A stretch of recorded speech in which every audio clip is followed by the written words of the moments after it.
Radhe Kangnayam Charanantike.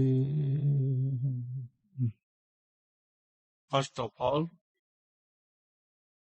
my millions of dandot pranam in the lotus feet of my Paramaradhatam Guru Pad Padma Nitya Leela Pravishtom Vishnu Pad Srimad Bhakti Pragyan Keshav Goswami Maharaj.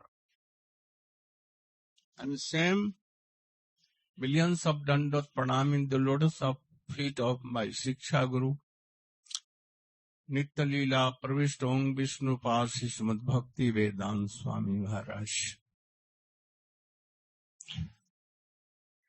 Yesterday we explained Nemi Maharaj question and one Rishi, now Yogindra, answering. In brief, the first question was, what? First question?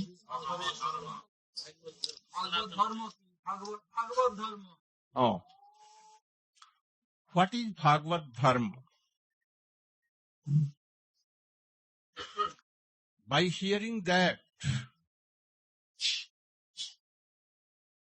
our endless pain of endless birth, death, all suffering, old age coming, going, and so much suffering in this world coming will be stopped forever. And we will be happy. And transcendental Krishna Prem can be attained.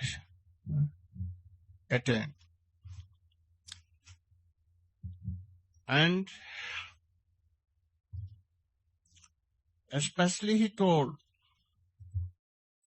the process of that bhakti is first to surrender himself in the lotus feet of Guru. Diksha and learning all kinds of Krishna Tattva, Jiva Tattva, Maya Tattva, everything from him. Serving him always. Tadviddhi pranipatina pariprasnena sevaya. Then upadechantite jnanam jnaninaha tattva darshina. Then they kindly tell all these things to you, by which your bhakti will increase. Especially we have forgotten Krishna. And that is why we are coming, going in this world. So many sufferings coming. But still we don't want to serve Krishna. So, Guru is very powerful. He is representative of Krishna. If you will take his shelter, then very soon, by his services, you can attain this high class of bhakti. This is the purport of first.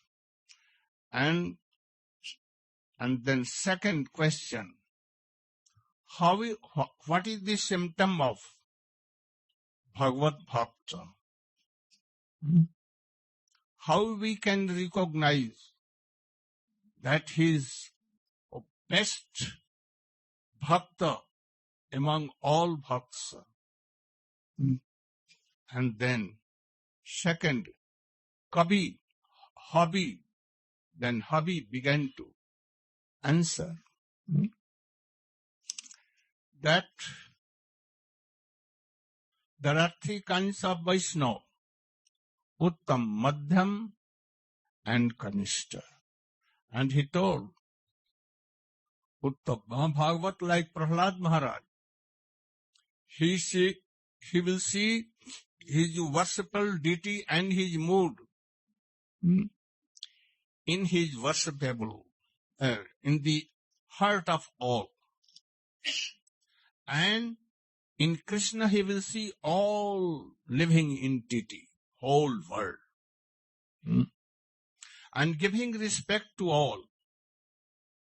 Then he is Uttam Bhagavat. And then Premamati Kripa Poksha Jaha Karod Samadhyamam. Not Apeksha, Upeksha. Upeksha. To Krishna Prem and the Maitri with Vaishnava, three kinds. Those who are Uttam, superior than me, than us, then Seva Yukta Maitri, honor him. Those who are equal, or Maitri, like friend. And those who are some junior but nearer, they should be like Siksha disciple. And then who are ignorant but not Mayavadi, especially not Mayavadi, Nirvisheshvadi, to whom Kripa, kindness, he gives them his association till Hari Katha tells, and thus he makes them Madhyam and Madhyam to Uttam Bhagavat. And those who worship deities and they honor only their Gurudev, but not giving honor to other Vaishnavas and also to others, they don't respect them, then he is Kanishta. So we should know all these things and properly we should behave. Vaishnava, Kanishta, Madhyam and Uttam. And a special kind of Uttam Bhakta, Vaishnava Chudamani, among them, you should know that even whole world's opulence or wealth coming or going, they don't be worried or so happy. Always no worldly desire, detached from the world. Samadarshi, equal to all, but a special honor to Vaishnava. Oh, he is Uttam Bhagavat among them. And those, for a moment, he is not remembering, forgetting Krishna for a moment, like a madhu, like unbroken stream of honey, always remembering Krishna. And he has binded Krishna in his heart with the rope of love and affection, pranay rasna. Oh, this is most supreme high class of Vaishnava. By these symptoms, really you can know and give them honor proper. If you are neglecting Uttam Vaishnava or Madhyam Vaishnava and giving respect to those who are foolish, having no quality, and telling, oh, I am first class Uttam Mahabhagavat, then you are cheated. So you must know all these things and give proper respect to Vaishnava and proper upeksha to others. This is second. Now, king became very happy and told, oh Prabhu, I want to know what is Maya, by which whole world are covered. And they were taking birth after birth And so many species of life. I want to know. Nemi Maharaj. Nemi Maharaj is asking and Nemi Maharaj is answering. Jnanatimirandasya Jnananjanashlakaya Chakshurunmilitang jena Tasmai Shri Gurave Namaha. Namam Vishnupadaya Krishna Prestaya Bhutale Shrimate Bhaktivedanta Swaminiti Namane. Namam Vishnupadaya Radhikaya Priyatmane Shri Srimad Bhaktivedanta Narayaniti Namane. Vanchakalpatarubhyascha Kripa Sindhubhyevacha Putitanam Bhavanebhyo Vaishnavebhyo Namo Namaha. I offer my humble obeisances at the lotus feet of my beloved Diksha Guru, Nityalila Pravishta Shri Srimad Bhaktivedanta Swami Maharaj Srila Prabhupada. At the lotus feet of my beloved Shiksha and Sannyas Guru, Raganuga Shri Srimad Bhaktivedanta Narayan Goswami Maharaj. At the lotus feet of all... One thing I forgot to tell for a moment, that if anyone will follow this Bhagavad Dharma, Shranam, Kirtanam, Vishnu, Smaranam, all these things, then if he will run very fast, closing eyes, even he will not fall down or derailed. What is the meaning? I told in morning that Vaidhi Bhakti is very slowly going. In Bhakti Vaidhi, very carefully looking, but even there is chance to be derailed. Not safe. And Raganuga Bhakti, rapid running in force, closing their eyes. What means? If in Raganuga Bhakti, fast running, if he neglects some limbs of bhakti, even no heart. Like example has been given. Evam pratasva nama priyana. Jata nurago didachutta uchai hasat tatho rodati roti gayat unmadyat loka bahya. What he is doing? Oh, he becomes mad, chanting the name of Krishna and singing the sweet pastimes of Krishna, and becomes totally mad.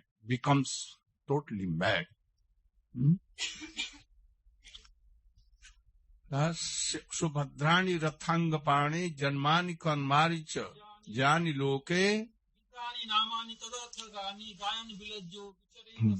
He becomes shameless in the street heaven. Oh Krishna, where you are, laughing sometimes weeping, sometimes, becomes so silent. If he sees Krishna here, embracing him,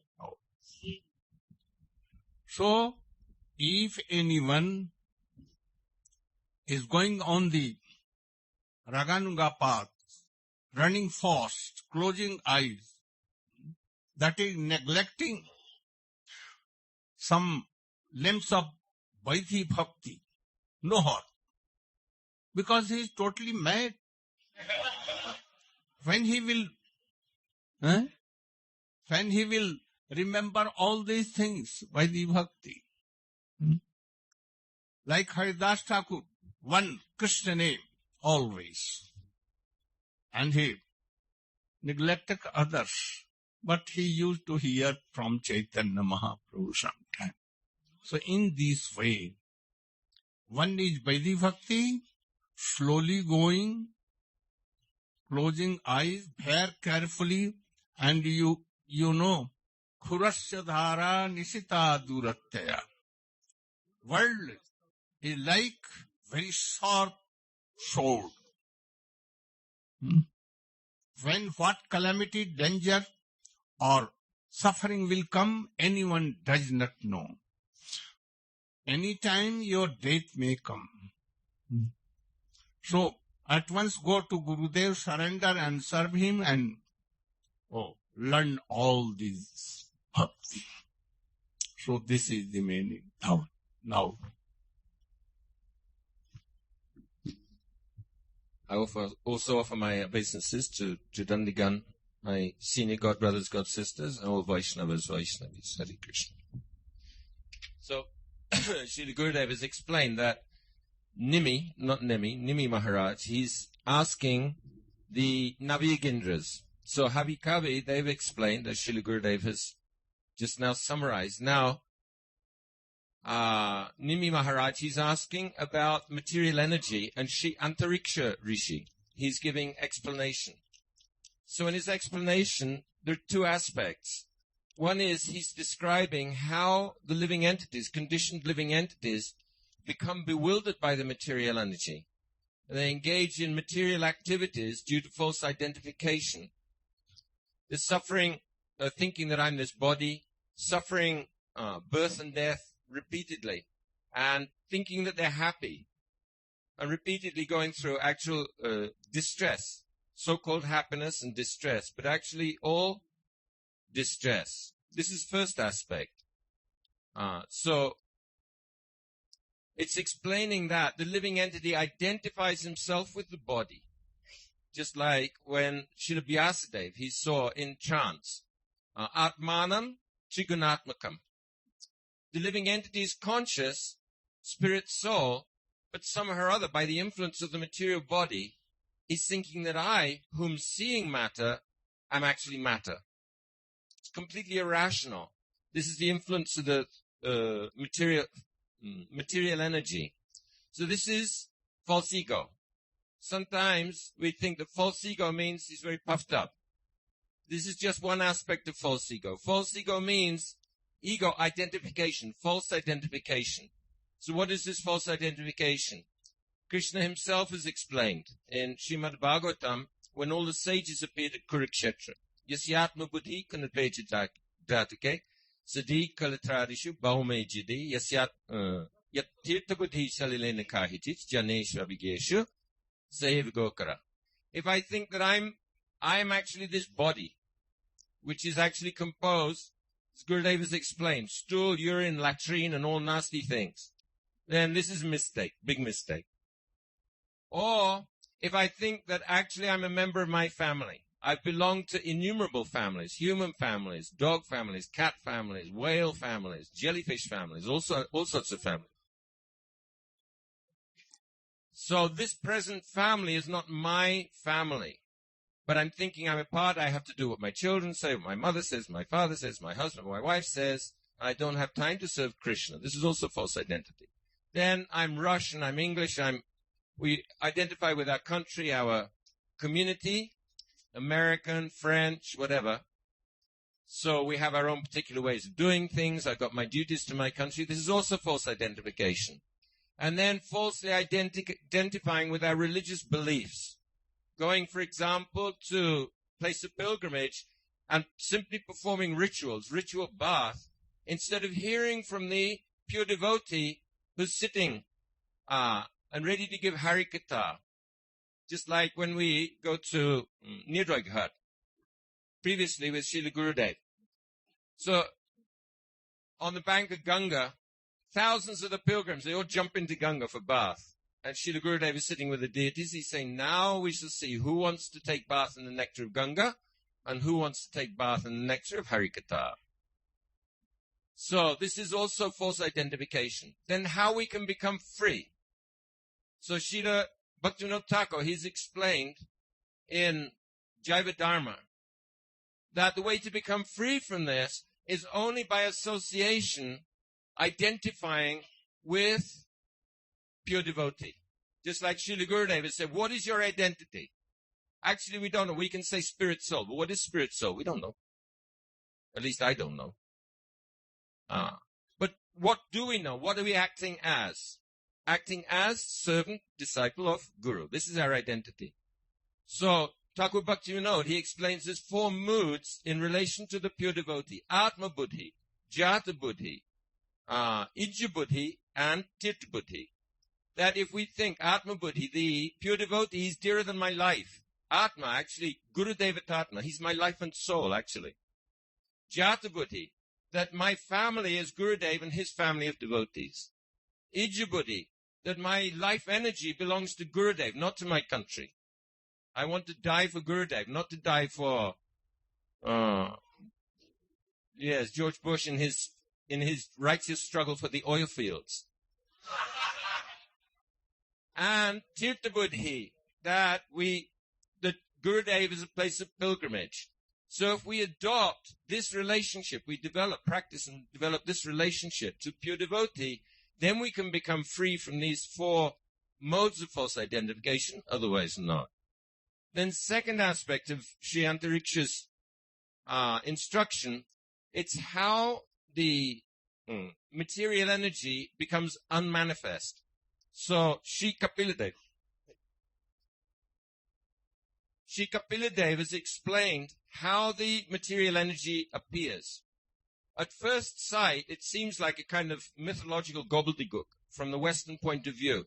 But actually, this Sankhya philosophy is the most consistent and self-consistent explanation of our situation in the material world anywhere. The material scientists are hopelessly confused. They neglect consciousness, and then they are like ritualizing our identity with the material nature. They're telling us we're just brainwaves, basically. Just waves in the brain. So, Kapiladev explains that, first of all, there's Pradhan, and then by influence of time comes Mahatattva, and then false ego and 3 modes, ignorance, passion, and goodness.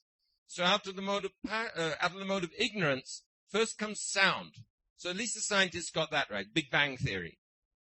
So first there's sound, and then sound is a subtle form of space. So the Vedic explanation is very simple. They're looking what are the essential elements of experience. Material scientists are supposed to be doing that, but they don't do it. So in the essential aspects of experience, solid, liquid, energy, movement, and accommodation, space. If you look around, that's all you can see. Everything else is details of these 5. These are the elements of what we experience. But then we have to think, but actually what we're seeing form, touch, taste, smell. These are also elements. But then we need the senses to perceive these things. So these are 5 more elements. And then the active senses. And then there's the subtle elements, mind, intelligence, false ego, chitta, like this. Very, very completely, perfectly self-consistent. So, the Kapiladev describes the gradual appearance. First of all, sound, then space. Then space transforms through the influence of time into motion, which is wind, air. And then that transforms into fire, which is energy. Then that transforms into water with the subtle element of taste. And then that transforms into earth with the subtle element of smell. So now, and then the senses of the living entities are activated, and then we identify with the sense objects, and off we go for another creation until we meet with the pure devotee. So now Antariksha Rishi, he's explaining the winding down. So he says that earth, first of all, there's a great fire comes. No, first of all, there's rain. There's raindrops. I don't know if they're as wide as elephants' trunks or if they're as long as elephants' trunks. But anyway, the big raindrops. And that goes for 100 years. And there's a fire. Huh? Drought. Okay. Drought for 100 years, then rain.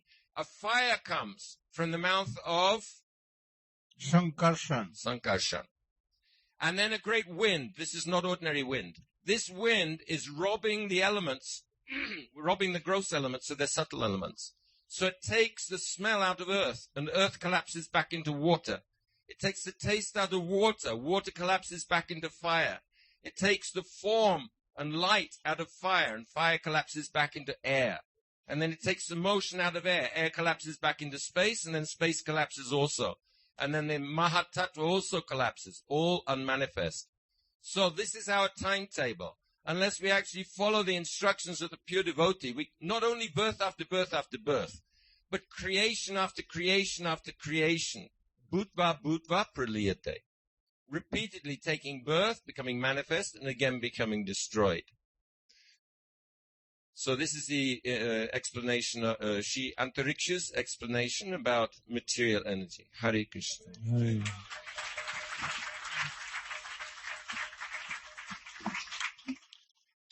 The purport of his explanation is that what is Maya?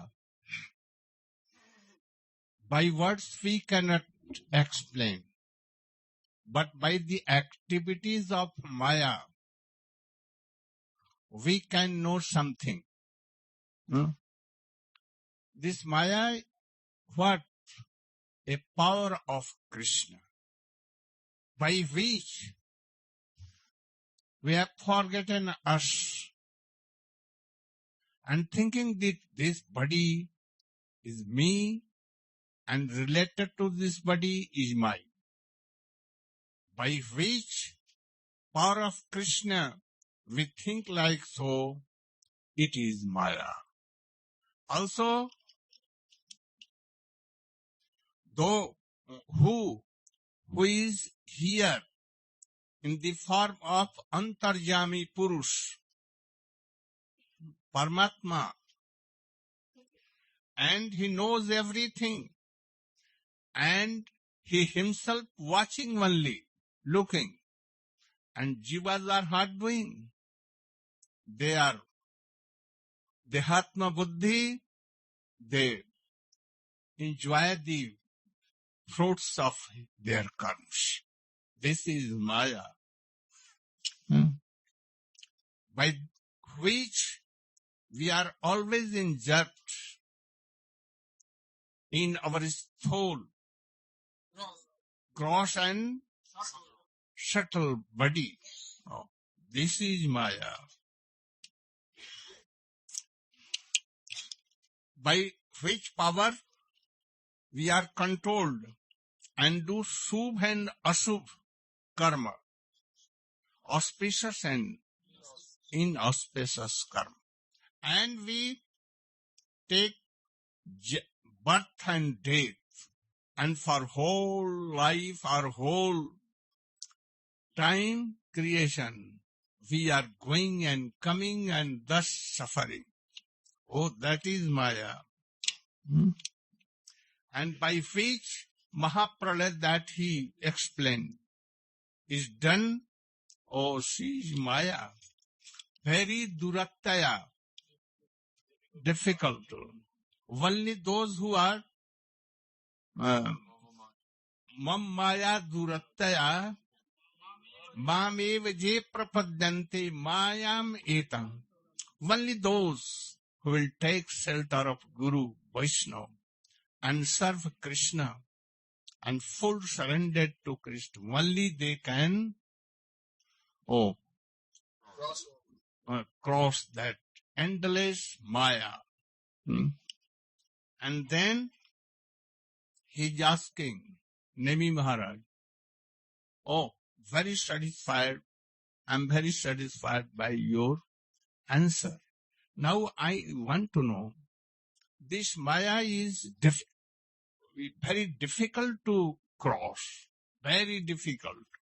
But how we can very easily overcome by this Maya, you? Jnananjana salakaya chaksurun militam yena tasmai Sri Gurave Namah Srila Gurudev has ordered me to discuss the next question and answer of Nimi Maharaj to the 9 Yogendras. So far we've heard the answer first of Kavi, and then Havir, and then Antariksha. This is now will be answered by Prabhuda, who is the 4th of the 9 Yogendras. Antariksha, when he was finishing his completion of the illusory energy, he said, now I've summed up the description of the illusory energy. What more do you want to hear? So Nimi Maharaj was very pleased, and he again asked, please explain how even a foolish person, a foolish materialistic person, can transcend and cross over the illusory energy, which is very, very difficult to overcome, unless one is self-controlled. So now, Prabhuda is replying. He agrees that it's very difficult to overcome for one who is not self-controlled. And he explains the workings and the illusion. He said, accepting the roles of male and female, human beings, in fact all living entities, engage in sex life, thinking that by this process their misery will come to an end and they'll enjoy unlimited happiness. But actually, the opposite comes to pass. All their happiness disappears and their misery increases again and again and further. Then he talks about wealth. Everyone is working so hard for wealth. And Srila Gurudev often quotes this verse. Nityartha dena vitena dorlabena atmamrityuna grihaptaptasya pasubi kapritir sadais chalai. Wealth is the perpetual source of distress. In fact, it is virtual death for the soul. What satisfaction can one acquire by his attainment of his hard-earned wealth? Similarly, how can one gain any permanent happiness by his home, his family, or his household animals, which are maintained by this hard-earned wealth? There's no happiness there. Then he continues to explain that anywhere in the material world, there's no happiness. One cannot find happiness even on the heavenly planets, where the demigods reside. Even in heaven, the living entity is subject to rivalry of other demigods and those who are superior to him. There's still envy, and envy is a cause of great pain. Since the residence in the heavenly planets is exhausted, after some time, his pious activities, as Gurudev said, everyone is enjoying and suffering the results of their pious activities and impious activities, sometimes going to heaven, and when those pious activities are used up, then they go to hell. Chaitanya Mahaprabhu gave a very nice analogy in his teachings to Srila Sanatana Goswami. In ancient India, there was a way of punishment for the culprits. They would be taken to the middle of the river on a boat, and then they would be dunked under the water. And just before they would die, they would be picked up by their hair, and they would get one breath. Please don't put me under that water again. I promise I won't do anything bad. And just as soon as they get their breath, again under the water, up and down. So sometimes the living entity is in the heavenly planets, and sometimes, just like a Ferris wheel, he's sometimes in the hellish planets. These demigods resemble kings who, although they're worshipped by those citizens who think that the king is living in the lap of luxury and is very happy, those kings are always oppressed by rival kings who are envious of them. And they're always trying to control and trying against the will of destiny, of their own destiny, to maintain power, to maintain prestige.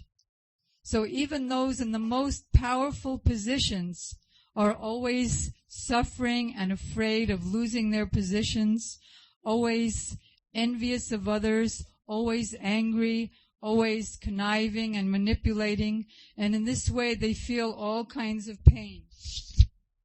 So what is the way out? These are the foolish people. And the question by Nimi Maharaj is, how can even the foolish materialist cross over the insurmountable illusory energy, which is not possible to be free from for one who is not self-controlled? So here,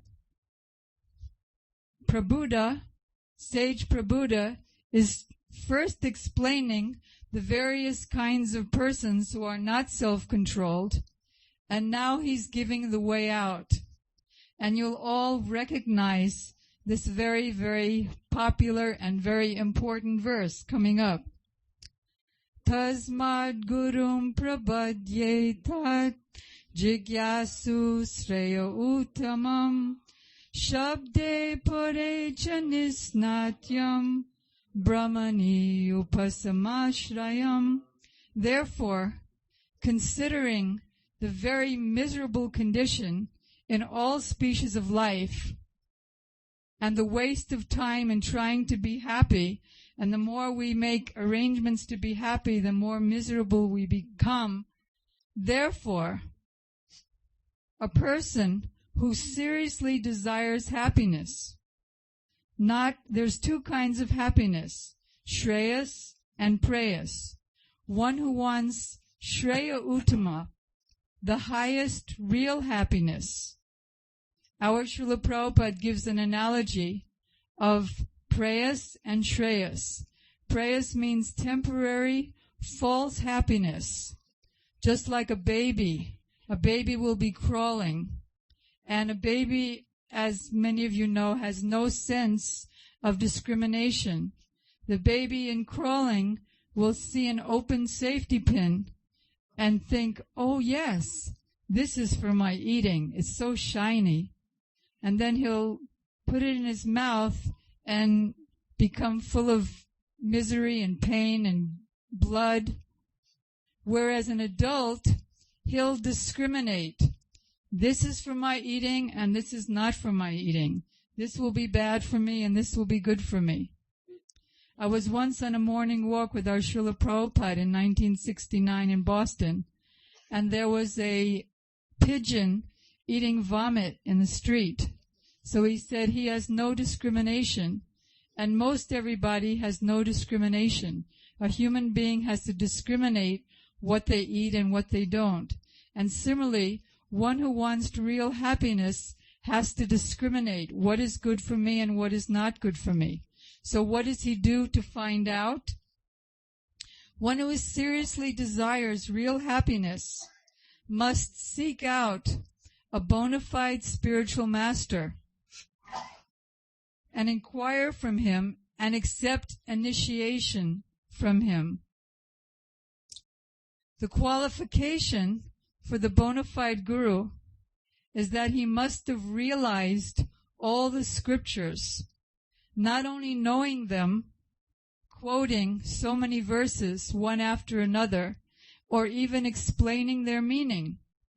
But he has to have realized these verses, which he has done either by his natural identity from descending from the spiritual world as an associate of the Lord, or he became like that as a sadhan siddha by having full faith in the Supreme Personality of Godhead and his own spiritual master, who thus revealed to him all the Vedic literatures. So one who has become spiritual master by fully surrendering to his own guru, or one who has descended from the kingdom of God and is now acting as a spiritual master, acting in the madhyama capacity of making distinctions between a person who is qualified to receive instructions, a person who is to be neglected. In that way, he takes shelter of that bona fide spiritual master who has realized all the conclusions of scriptures, and because of his realizations, he's fully detached. Brahmani upasamashrayam. He has no material desires and no material anxieties. And he knows all scriptures, he's detached, and he has full realization of the Supreme Lord. That is, minimum, he would be in order to be able to give that highest benefit, minimum, he would be engaged in at least having visions of the Lord as a person in Bhava Bhakti, as a Madhyam Uttam. And then, even that Madhyam Uttam would turn his disciple over to an Uttama Mahabhagwat once he knows such a person is present, and that person can actually give the highest Prema Bhakti. So then, Prabhupada, the sage Prabhupada, continues to explain how the disciple should act in relation to his self-realized spiritual master. Accepting his spiritual master as his life and soul and worshipable deity, as the verse quoted yesterday, Bhaktyayika Jaisam Gurudeva Tatma, the disciple who wants to be free from all fear and all sense of duality, and freedom from seeing anything outside of its relationship with Krishna. He accepts the bona fide spiritual master as his worshipable deity and as his very life, and is more intimate than his own soul. So he explains he should be very clean and tolerant and engage in the service of his spiritual master, studying the Vedas under the direction of the spiritual master. And in this way, even a person who's in gross ignorance can be freed from the illusory energy by the influence of that spiritual master who is more intimate than his own soul. I'll end here, but I wanted to mention one small thing that happened in Australia a few years ago. Srila Gurudev was giving lectures on this verse that was quoted yesterday by Dvitiya Biniveshita Syad, that one should see the spiritual master as more intimate than his own Atma. So the next morning, I asked him, you say that we should see the spiritual master as closer to us than our own soul, but I don't see that way. Whenever I see you, I'm always fearful and I feel guilty that I'm not serving you properly. So Gurudev said, yes, that's why I gave that class. So you should know that there's no separation any more than there is separation between fire and its heat. Just like there's no separation between Krishna and the gopis, and yet they're always feeling separation. Similarly, there's no real separation of the guru and the disciple. So when Gurudev walks in, the disciple who recognizes this doesn't see, oh, Gurudev is talking to that person and smiling at that person. Why isn't he talking and smiling and appreciating me? Rather, he thinks, oh, my heart has just come into the room.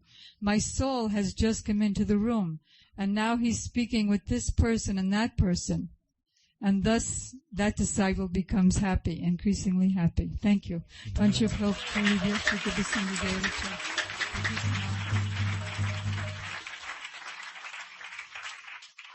Very good, you explained very well. But yet, the purport of this sloka, this is question, how easily we can cross this duratya maya. And then he told him, everywhere in Srimad Bhagavatam and all Shastra, tasmat gurum prapadyet. So, Guru Nishtha is the backbone of bhakti. If no Guru Nishtha, anyone cannot have real bhakti. So bottle-like bhakti we can have. So must be high class of Guru Nishtha. Obey him. Even we can give up our life for Guru service. Srila Prabhupada Bhakti Siddhanta Saraswati used to tell, if for my Guru Seva, I will go to hell for whole life and janma and janma. Krishna cannot do you. He knows, he does not know that you are suffering or what. But incarnation, the Guru, his associates, knows. But we don't recognize him. Even his Madhyam Adhikari, no harm.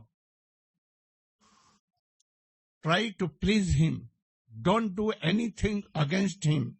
If he will criticize his associates, himself, then what will be? You will go down. Don't criticize in any occasion. Never and never. If he is doing wrong, even you are not his guardian authority. Guru may do tell this. In this way, we should, and in all living entity, seeing your worshipable deity Krishna, and those who are Bhakti Shastra, you should have very nishtha, honor them, but don't criticize Anya Shastra. They are also anyhow far away. They are telling same bhakti indirectly. And you should keep control on your indriya, especially your tongue. Tongue is even of evil of all evil roots.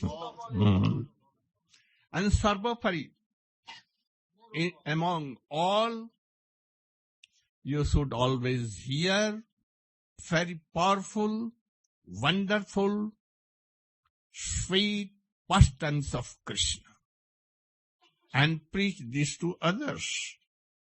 And what you have, give up to Krishna. This is the purport of that. Then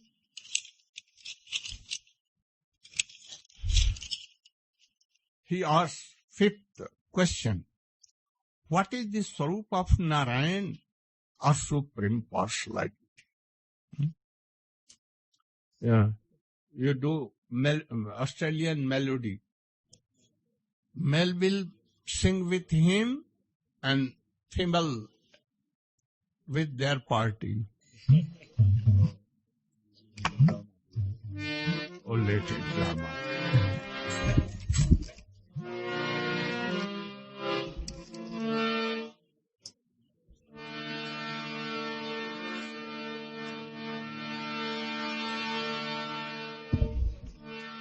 Hare Krishna,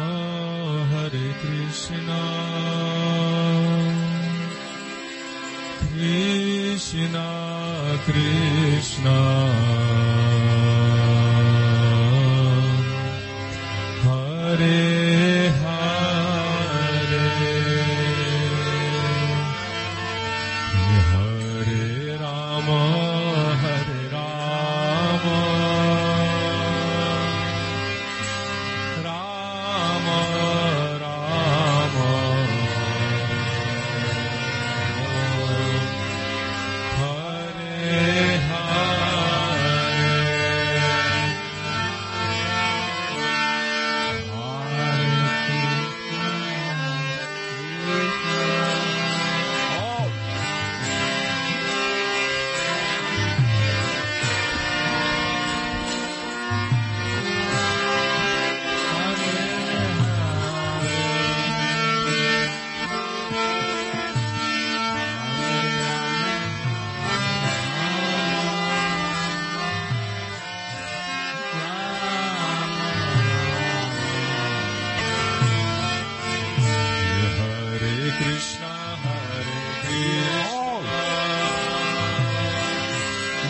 Krishna Krishna, Hare Hare, Hare Rama, Hare Rama, Rama Rama, Hare Hare.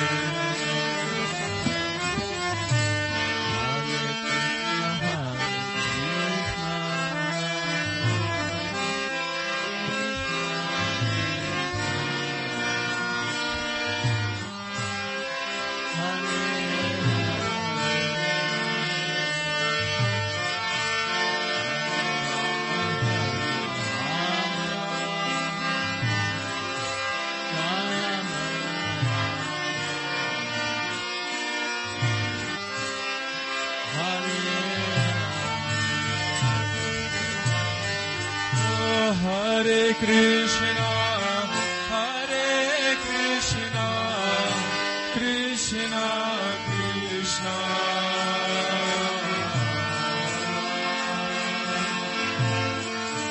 Hare Hare,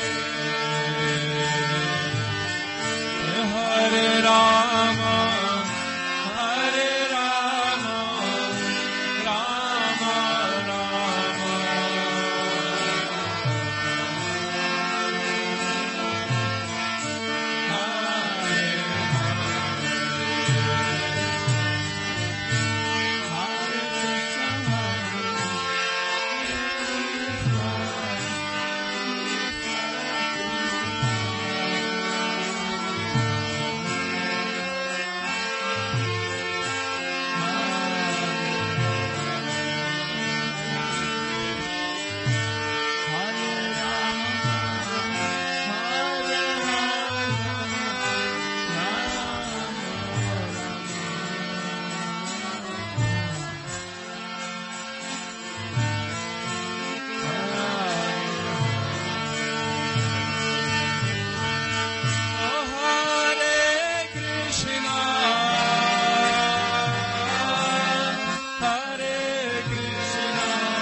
Krishna Krishna, Hare Hare, Hare Rama, Hare Rama,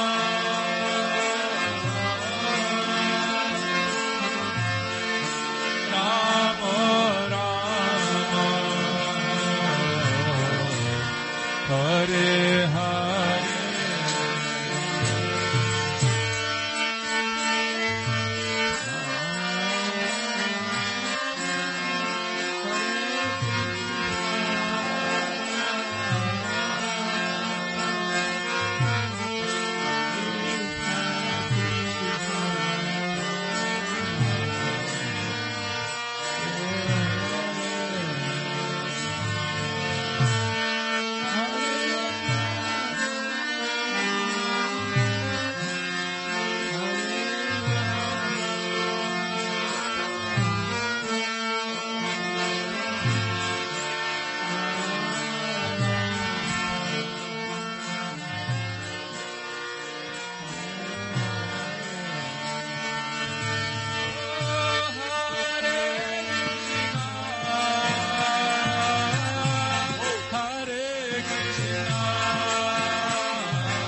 Prabhupada, Prabhupada, Jai Prabhupada.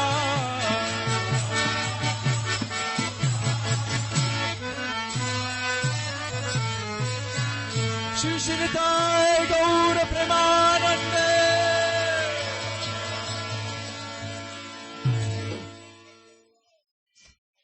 Now, Nemi Maharaj became satisfied and very happy. And then he asked, please tell me, who is that Narayan or Bhagavan to whom we have to do bhakti? Who is he? What is Brahma Tattva like, or Supreme Personality of Godhead, his Tattva? Please tell me. Madhav Maharaj will speak. No? Then you? Why you cannot?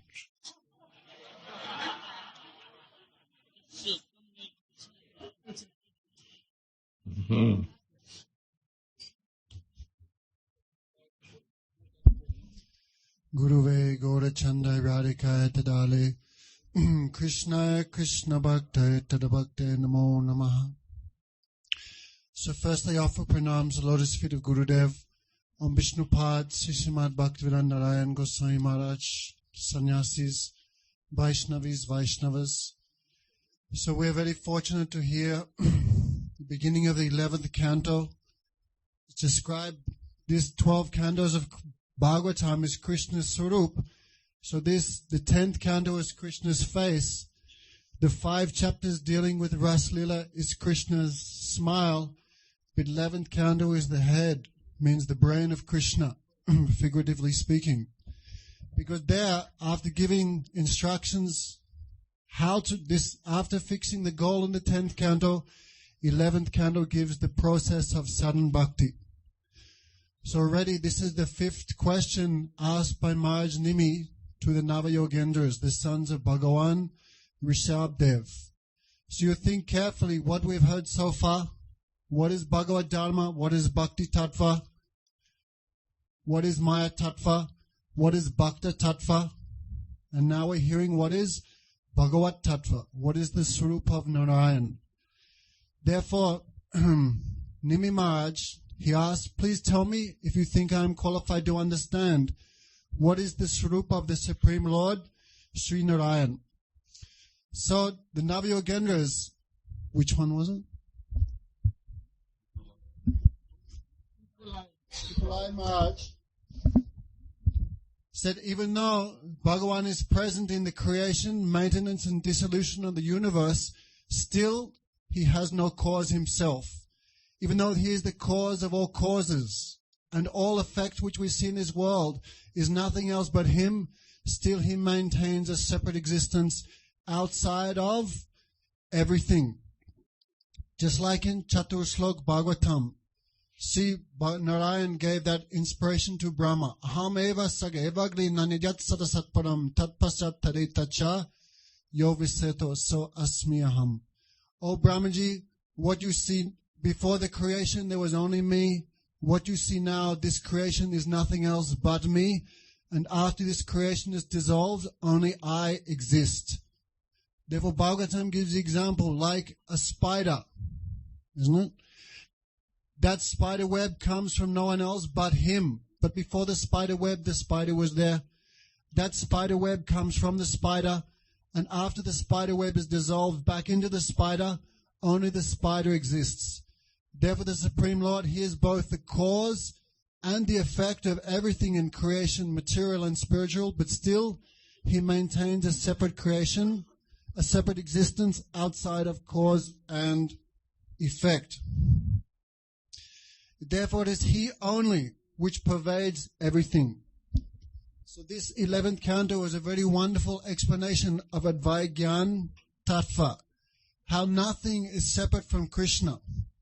Just like in the waking state, the dream state, and the state of deep sleep, everything else, the Supreme Lord enters all senses, and everything which is perceived is nothing else but an expansion of him. For example, Nimi Maharaj was explaining this Gyanindriya by which we acquire knowledge. Who gives the power for those senses to work? Nothing else but the Paramatma himself. These senses themselves are created by Bhagavan's and Bahiranga Shakti, his Maya Shakti. Therefore, Bhagavan himself is creating the senses. He's giving direct inspiration for the senses to work through perception. But he himself, even though nothing else is being perceived except him, still he maintains separateness from everything. This is the Swarup of Bhagavan. In simple words, nothing is separate from him, but still he maintains a separate existence from everything.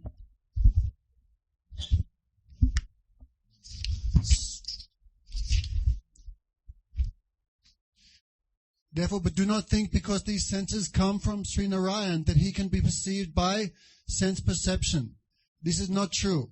Just like it's not necessary, just like a spark, when it goes back into the fire, is no benefit for the fire anyway.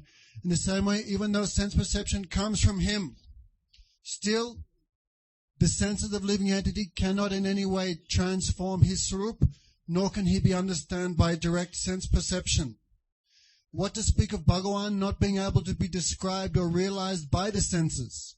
Sri Goswami says, Atasi Krishna Namadi na bhavagrayam indriya sevan mukha hijiva do swayameva spuriti ada. What to speak of the senses being unable to perceive him? In fact, even the Vedic literatures cannot completely describe him. Therefore, not even the authoritative language of the Vedas can perfectly describe the absolute truth. Because the Vedas themselves say that the Supreme Lord cannot be understood by words alone. Therefore, in Vedanta Sutra, the last one, Sabda Anubritat, Sabda Anubritat. The Supreme Lord is beyond all type of, he cannot be expressed by words. Therefore, finally the Shastra says he is avachaniya. The Vedas say he cannot be described by words because he is indescribable. Therefore, finally, the Vedas themselves says, Nayati, Nayati. He is not this, he is not that. How we can completely describe him. Therefore, even though the Vedas try to give reference to the Supreme Lord directly and indirectly, still they cannot achieve complete success.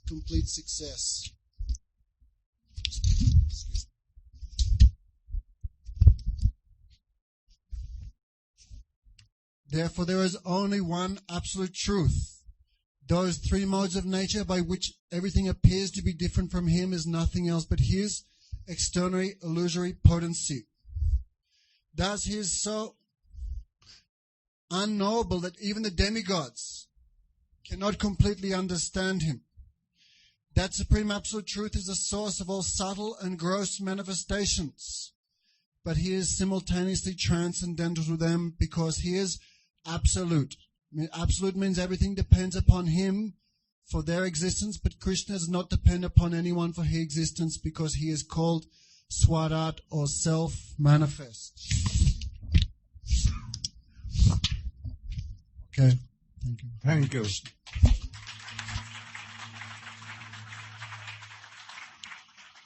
The purport is that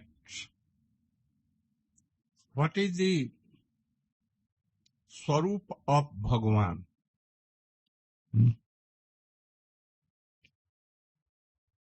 Who is the root cause of whole universe? Srishti, Sthiti and Pralaya. Also, you should know there are so many worshipable deities in India. In Vedic literature, Puran, it has been told.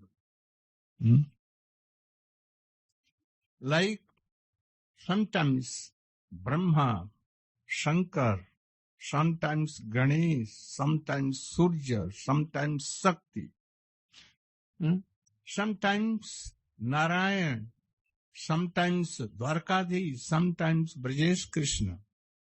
Oh, they are so different. What should we think?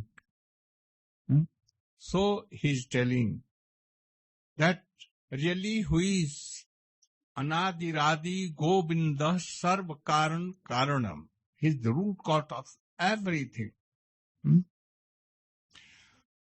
Brahma, Shankar, Indra, and the others, only they are bhakta. Adhikarik devata for creation, to save creation like this. Narayan, Nishingadev, Barahadev, Sri Ramchandra, non-different of Krishna. Krishna is when ete chans kala punsa Krishnastu Bhagavan. Indriyar eknam lokam mridyanti. Krishna is supreme lords of lords. He comes in the form of sometimes Ramchandra, Nishingadev, Kalki, Vaman, so many things. So, even Narayan is not, he is worshipable. Ram is worshipable. Nising is worshipable. But, Krishna comes in their forms. They are not, their existence is not independent. They depend on Krishna. Also, Narayan cannot do Ras. Nisingha, if Ras is going, Nisingha will go, then all will run away. No Ras, nothing. Even Ramchandra cannot do. He is tightened in Valli Sita. So anyone cannot do this. Anyone cannot take peacock feather, float, only Krishna. He can make Ras. So Krishna is supreme head. Badanti tattva vidas tattvam jajjnanam advayam brahmeti paramatmiti bhagavan shabdate. Only one Krishna is there, Bhagavan. His existence is there, his form is there, all qualities are there. But when we will see by the knowledge, vision of knowledge, O Brahma. And when we see by yoga, then like Paramatma. And when we see by bhakti, then with all attribute we see that Krishna is supreme head of all. Brahma is only the shadow or effulgences of the nails only. And Paramatma only like this in heart, like Antaryami. So you must know that supreme worshipable deity, Bhagavat Tattva, is Krishna. Then he told, oh, very good. I want to know that what is the purpose of Vedas? So many rishis and maharshis, they became what?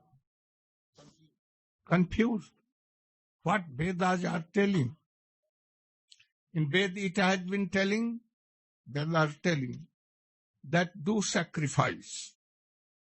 Take the meat of horses and all other things which are sacrificed. And you should marry, grihastha life. And then you can take. Why? What is the purpose? Who will? Can you? Oh Prabhu, you are sleeping. Can you? Shauti Maharaj?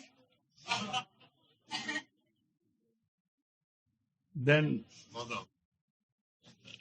You or what name?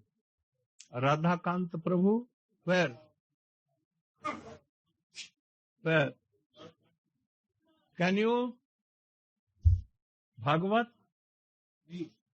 Can? No try. If you will, you should tell. Om Gyanatimirandasya Gyananjala Shalakaya Chakshu Unmilitam Jena Tasmaya Shri Gurave Namaha. Gurave Gaurachandraya Radhikaya Taralaye Krishnaya Krishna Bhaktaya Tarabhaktaya Namo Namaha.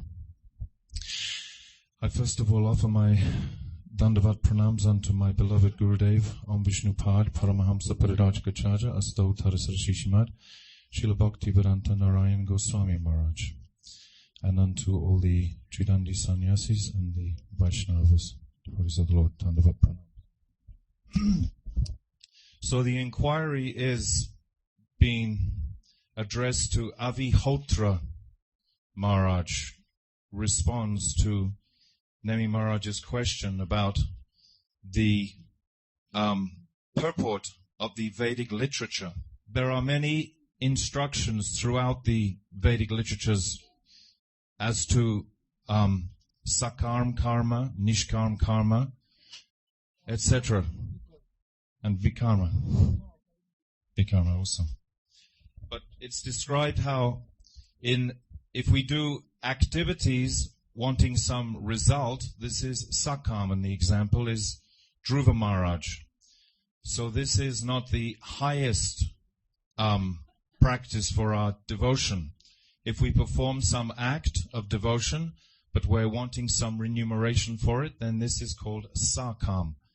But nishkam karma yoga is described as not wanting any remuneration for my effort. But still, this is not Shuddha Bhakti.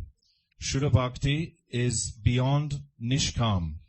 In the stage of Nishkam Karma Yoga, the practitioner is thinking that this is my effort or this is my facility that I'm providing for the Lord. Whereas Shuddha Bhakti, he has the vision that's been previously described of seeing everything as the Lord's potency. So he's utilizing all the Lord's energy back again in the Lord's service. This is Shuddha Bhakti as compared to Nishkarm Karma Yoga. So these three types of yoga are discussed here. And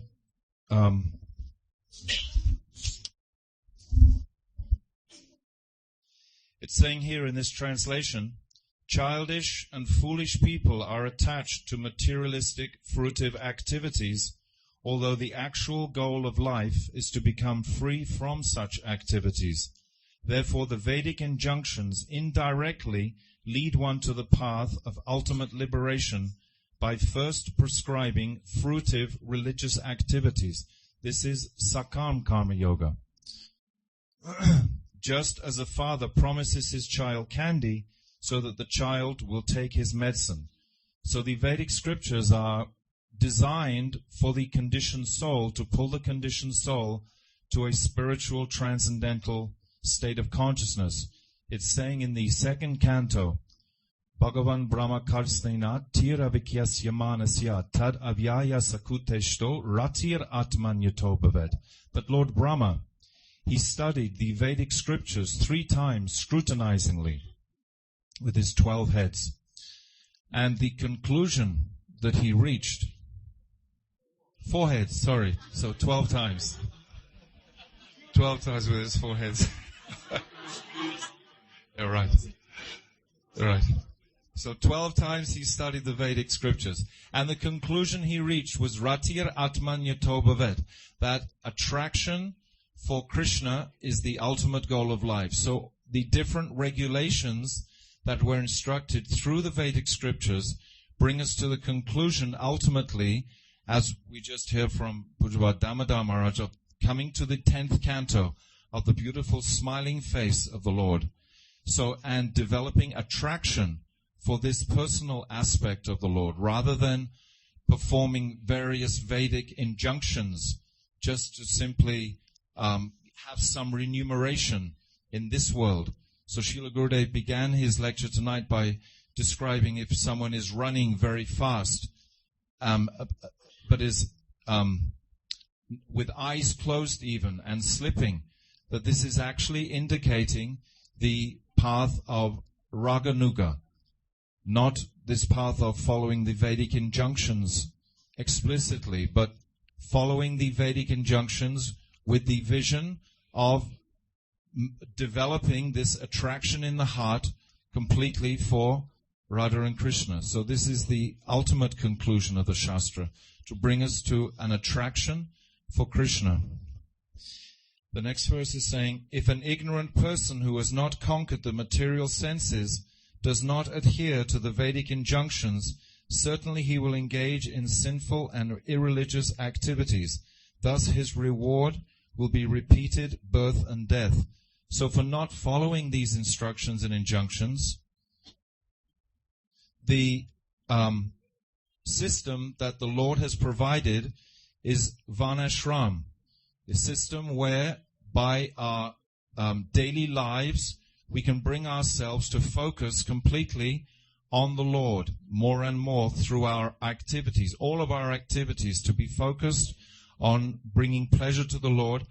And as we've heard constantly throughout this Nava-Yogendra Samvad, that without the potency of Guru, then none of this at all can actually manifest in the heart of the conditioned soul. The conditioned soul, there's a very beautiful example of firewood, that fire is always present in wood. And just as that potential is present in the jiva, but can't be ignited until another piece of wood, so to speak, comes in contact with that jiva. Similarly, the spiritual master, when he comes in contact with the conditioned soul, he can ignite the spiritual potency that's already dormant within the spirit soul, that he can understand this clearly, that he's not this conditioned body, that he actually is spirit soul. These 28 elements that we are residing in is not our true identity. So all these truths are being revealed by these personalities, the Nava-Yogendras. Purport of what he told. What is the purport? You should again tell clearly. Om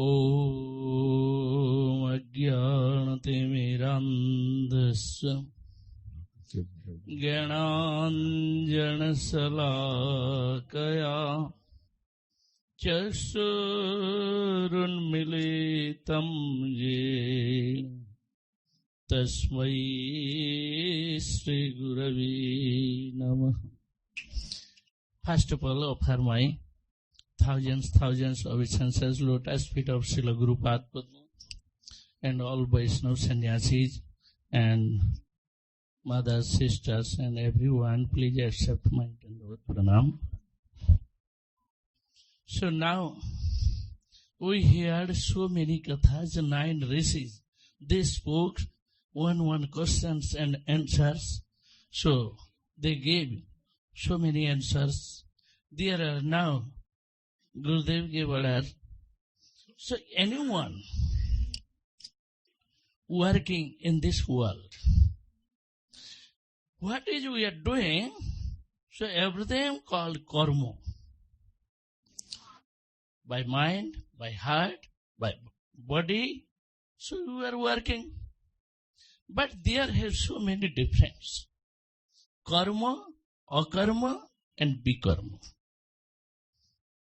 There are karma is swakam karma and niskam karma. Akarma and bikarma. Prohibited karma.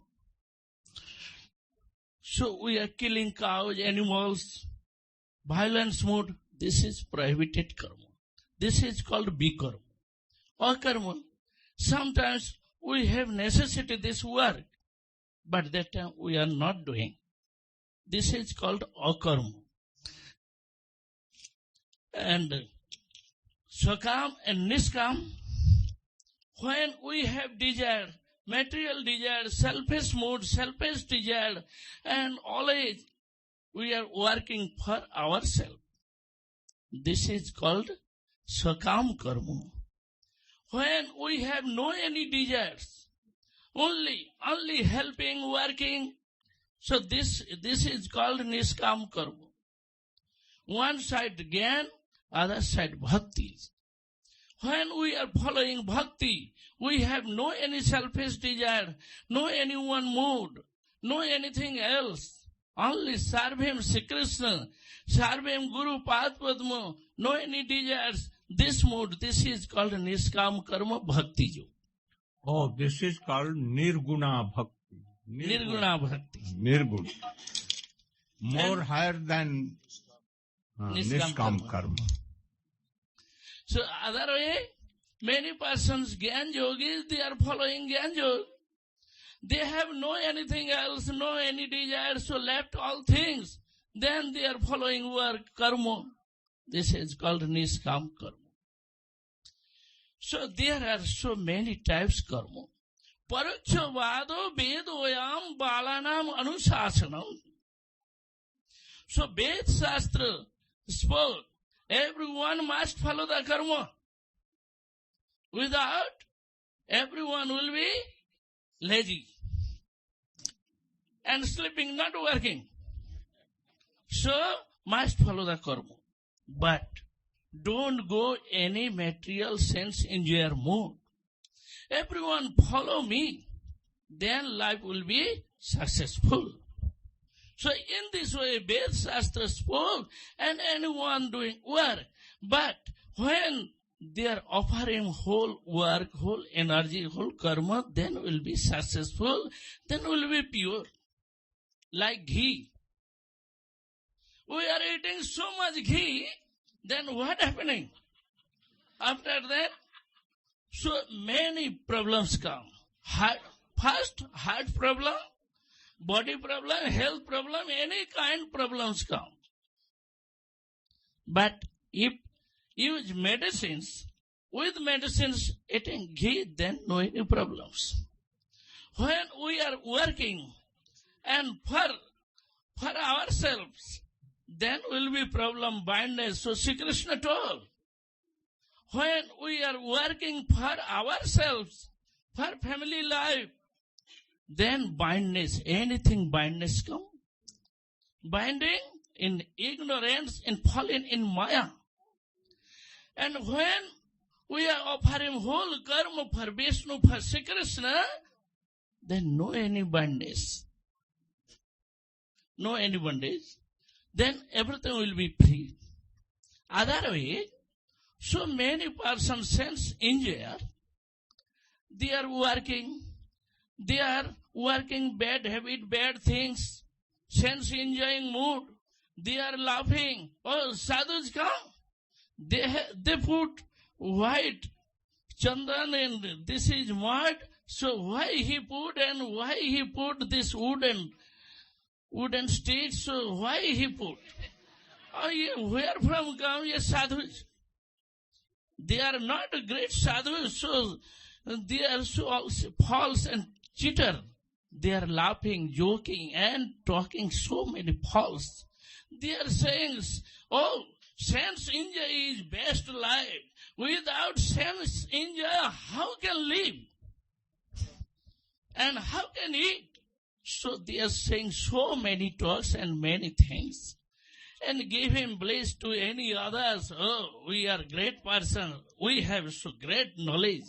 But everyone so foolish persons, they worship to demigoddess and they are killing cows, animals, violence mood. In this way they are living. But life after life they are going hells. So their way is so best. And Sri Sukadeva Goswami spoke this thing. This is good religion. Loke bevayami samadha seva nittai jantorna hitatra nodana bevasthiti stesu vivah jagya suragrahe irasu nivritti rishta. Many persons, mostly people, they are uncontrolled senses uncontrolled mind. They are going so many girls and so many ladies. Then Vasudev gave rules. You must follow these rules. You should do marriage. Marriage life, you can follow one person's and you can protect, serve to her. Whole life live together. Don't divorce. So in this way, Vasudev told you must live with only one lady. Then your senses, your heart, mind, everything will be controlled. And very soon, renunciations coming. Why I am going in marriage life? Why I am falling in family life? So this is bondage, so everything, problems, headache. Then they want, oh God, give me shelter. That time they are praying. So in this way, Vasudev told these things. So, loke vyavayami samadha seva. Anyone eating meat, fish, eggs, so many things and drinking wine, then Vasudev made rules. If you want to eat fish, meat, then you can do fire sacrifice. Then offer one animals. After then you can eat. Otherwise not before. Don't kill two animals. And Jatgrahana Bhakta Vihita Suraya Pasur Alavhanam Nahingsa. In Bhagavatam prohibited, don't be violent. Don't kill animals and any others. So what can I do? What is process? Jat grana bhakso bihita suraya.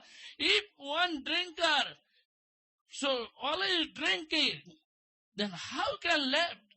Then they are told, oh, you can take their smell. But don't drink wine. And other way, pasur alavhanam. You can offer one animal to gods and demigoddess and demigod. But don't kill to animals. So this is the Sadharma based religion. But anyone, they don't know, always killing cows, animals and going hells. This life, so they are killing many animals. Next life they become animals. So other persons killing them. In this way, violence mood, so killing each other, fighting, killing, then going hells. So this is the best religion. External use, but not internal. So in this way, rishis, they spoke so many kathas. After them, very good.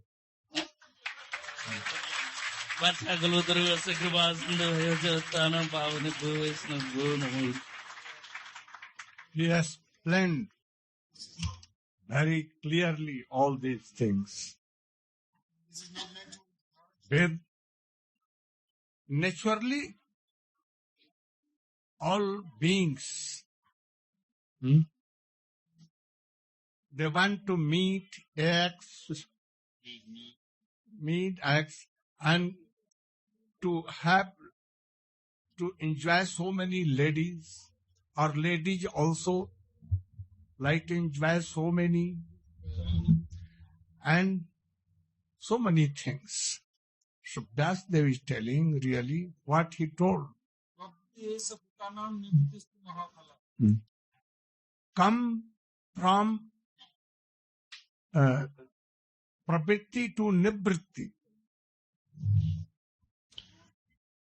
Anyhow, don't be with so many ladies. Be with one lady. This is also a brahmacharya. And whole life you should be with her. Save and protect her. And after that you should know what is the fruit of this marriage. You should know. So Veda is not told to do marriage. Coming from pravritti, this bhog, to nivritti. If you married, then you should know the fruit of marriage. What? So many children will be there. You'll have to support, nourish, and that's whole life you'll have to invest in that. And when do you bhajan? So, come in this process. That is why he has given order to marry. So, coming from pravritti to nivritti. In the same Surapan, he told only you can take a smell, not taking. And what? Killing animals, not. Only sacrifice, what? Oh, for Krishna I am giving. Like this. Not killing. Also he told, Laukiki, Vediki, Vap ja kriya kriya karte, kriya kriya. Hari sevanukulla sai bhakti michhata. What is Vediki rules and Tantriki, like Arshan, Pujan, this is Tantric. And Vediki, Vediki means what Upanishad has told. Then, by both Vidhi, rules and regulation,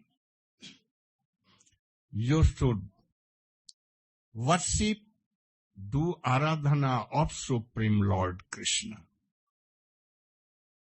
And have a Guru. Everywhere the glory of Guru. Without Guru, nothing.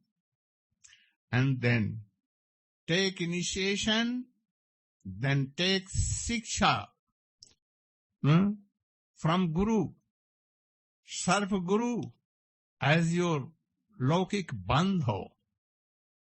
And then you can do worship of Krishna. This was the perfect. Now, tomorrow, you should be prepared for more 3 questions and answer all. I can ask any of you. Be prepared, you. Any kirtan. And after that drama, they should prepare for drama. Jai Radha Madhava Jai Kunja Bihari Jai Radha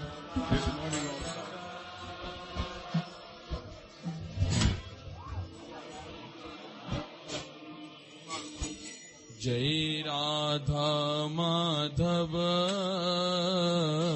Jai Kunja Bihari Jai Radha Madhava Jai Kunja Bihari my father Jai Gopi Jana Vallabha Jai Gopi award we give award Jai Gopi Jana Vallabha Jai Gopi Jana Vallabha Jaya Giri Varadhari Jai Gopi Jana Vallabha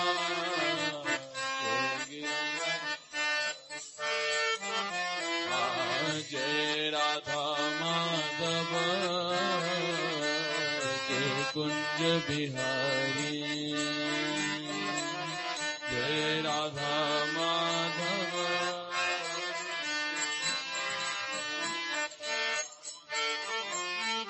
Jaya Yashoda Nandana Braja Jana Ranjana Yashoda Nandana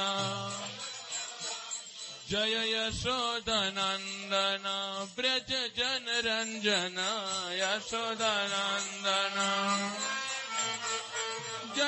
Yashodanandan Braj जन रंजन यशोदानंदन ब्रज जन रंजन ब्रज जन रंजन ब्रज जन रंजन यशोदा जीवन ब्रज जन रंजन यशोदा जीवन जय जामुना तीर बनचारी जय जामुना तीर जय राधा माधव जय कुंज बिहारी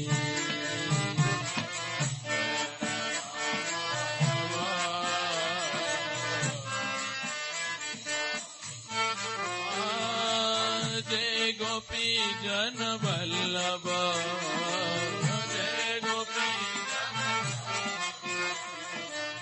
जय गोपी जन वल्लभ